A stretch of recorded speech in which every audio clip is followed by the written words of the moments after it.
What's up, everybody, and welcome to WWE Backlash France predictions.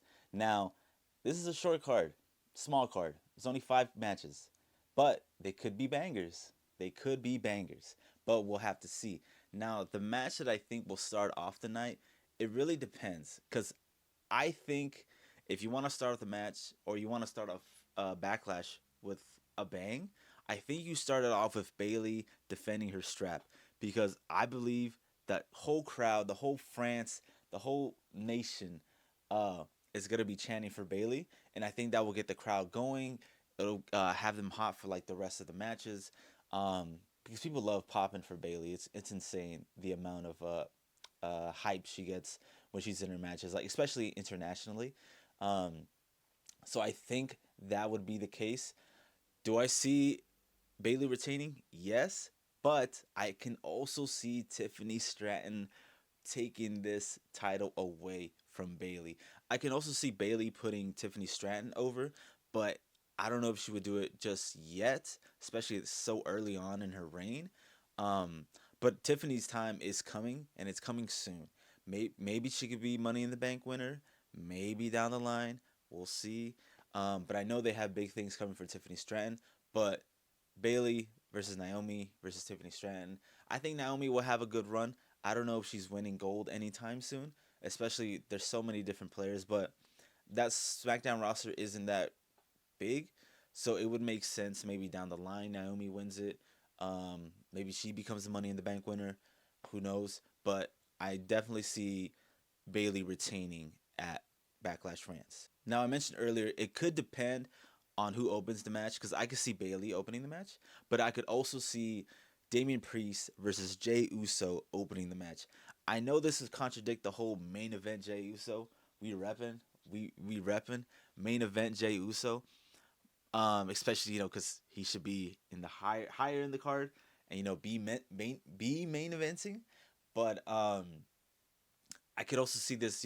Jey Uso comes in, huge pop, get the whole crowd, the whole France doing that. So it would make sense if Jey Uso opened up France, but then it would kind of not necessarily deflate the crowd, but Damian Priest might win because I don't think he's losing anytime soon. But I think this match could be very 50-50. Jey Uso could win and set up a match at Clash against Drew McIntyre.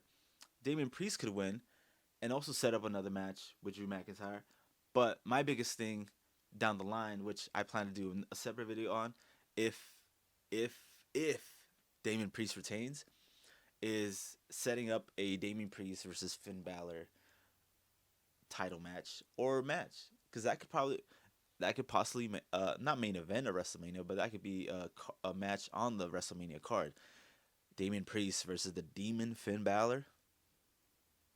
Let him cook. Now the next couple of matches, the Bloodline versus Randy Orton KO, aka RKO, which is a great. I love it so much. I hope they actually have a small little run, and I could see like RKO versus A Town Down Under. I think that would be fun. And you put some gold in it because I feel like the long term plan for Randy Orton is to face Cody Rhodes eventually down the line, whether that's a WrestleMania, whether that's a Royal Rumble, whether that's a Survivor Series, who knows? But Randy Orton versus Cody Rhodes is coming. The matter is when. Now, who do I see winning um, the Bloodline or RKO? I'm not sure. I feel like Bloodline needs a W here. RKO would be fine with losing, especially if you're trying to set up Tamatonga. So I feel like the Bloodline should win this, especially the way Solo Sikoa has been trajectorying, or or did I even say that right? Trajectory. The way he's been on the up, with his kind of new characters, new persona, as kind of like the sub tribal chief, the pseudo tribal chief. Him kind of taking over the bloodline with Rowan being gone, with The Rock being gone, so he kind of has to step up.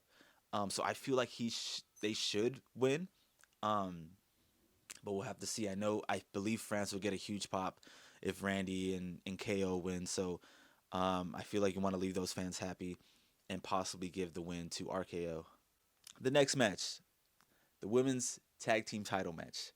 Uh, the Kabuki Warriors. versus Jade Cargill and Bianca Belair. Now, is I feel like what they're setting up here is obviously they're trying to protect Jade Cargill. She was signed onto the WWE for months, just made random appearances. We knew she was putting in work in the performance center. Because what they said, she didn't really learn much in AEW. Throwing some shade there. Poking the bear a little. Um, so they were trying to train her up. They felt like she still wasn't ready. They've they've limited her wrestling very much so, especially on Raw when it was just a squash match between Chelsea Green. Um, the same thing on the house shows. You rarely see her when she gets tagged in at the end. So who knows? Can she ball or can she not? Let her cook. Let her get in the ring. Sink or swim. Let her get all those jitters out. So she can eventually put on a great match. Which I think, if I'm kind of setting up, it's either, I know they talked about it a while ago. I don't know if maybe it was forgotten, or maybe they're just long term storytelling, as they say. I know they wanted the Street Profits to be turn heel. They did for a while ish. It didn't work. They didn't get really any heat.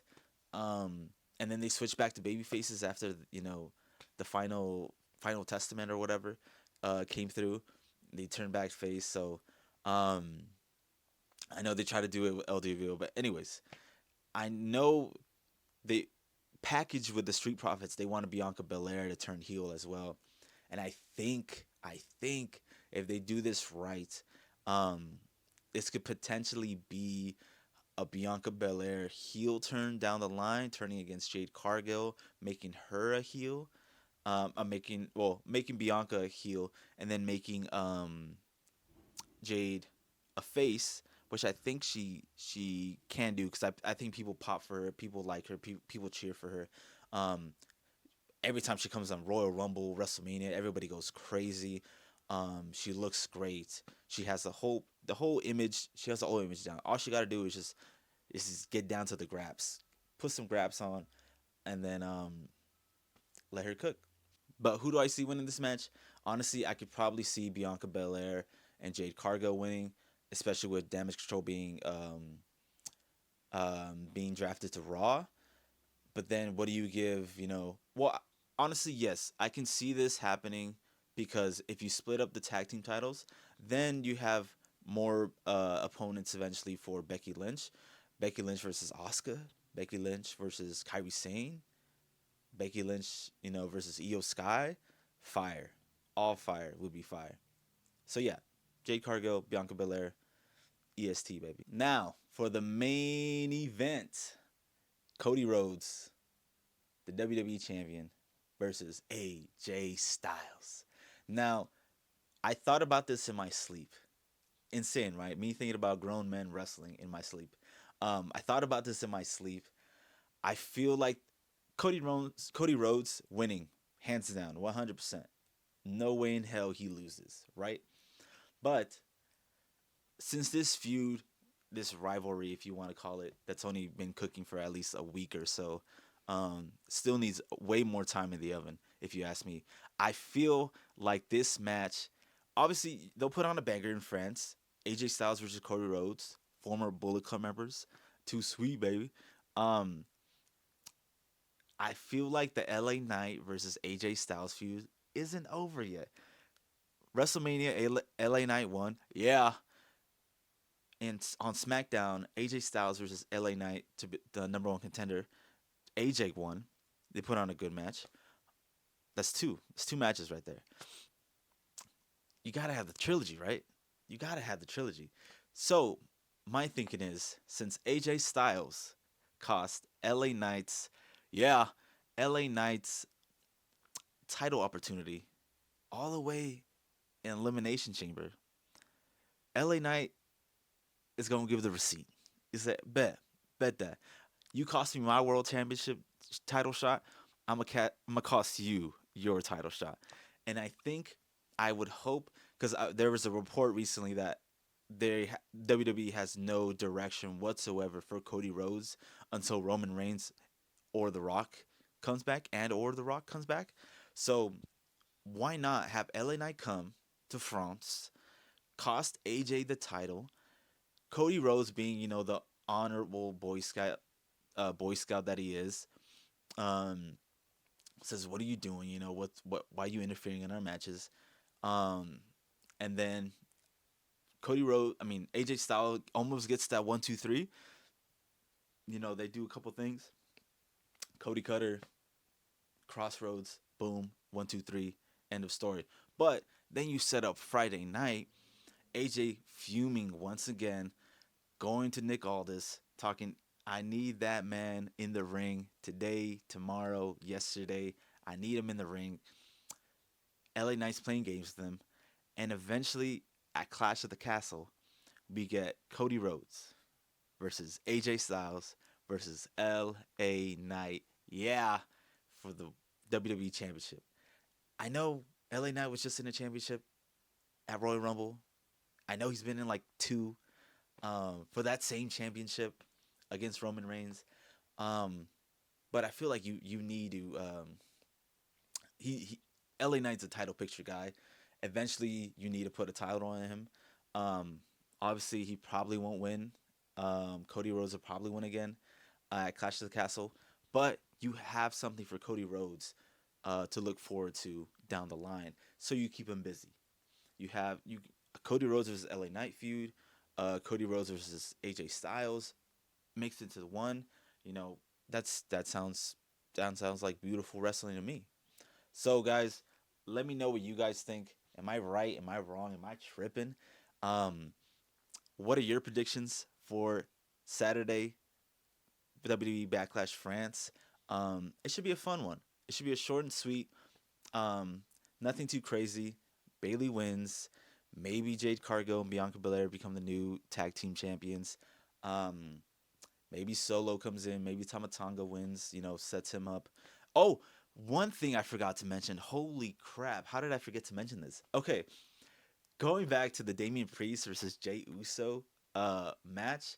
So we all know Jacob Fatu has been signed on for the WWE for a couple weeks now, a few weeks now, since probably WrestleMania, and he hasn't made his debut yet. He wasn't even drafted. He wasn't eligible for the draft. All we got was Tamatanga out of nowhere. I don't even think it was reported that he was signed. Um, but my big theory is that during the Damian Priest versus Jey Uso match, you would think that Jacob Fatu would interfere during the Bloodline match, but think, I think he does double duty possibly, and he comes in, interferes, um, in Jey Uso's match and costs Jey Uso the match. That's why I think um, it's 50-50. Damian Priest could win it, Jey Uso could win it, but I think it'd be one of those matches where Jey Uso is about to win the match. Is about to. You know, he hit the super kick. He's about to go for the Uso splash, and then in comes a Samoan with the hoodie, pulls it off. Who is it? The none other than Jacob Fatu, the Samoan werewolf, comes in, costs Jey Uso the match. Damian Priest, 1, 2, 3, still champion, and still, I think that's what's gonna happen. So a lot of surprises in France. Jacob Fatu, finally making his debut in France. Um, LA Knight popping up possibly to interfere with AJ Styles and possibly setting up a triple threat match down the road. Um, so I think it's possible. I think it could happen. It should be a lot of fun. Let me know what you guys think down below. Let me know what your most anticipated match is. Who do you want to see win? What surprises do you want to see? I know I have Jacob Fatu on my list. Who else? I don't know really. I don't really know. Um, I don't think there's anyone. Maybe Roman Reigns. I don't think Roman will pull up in France though. Let me know what you guys think. I'll catch y'all on the next one.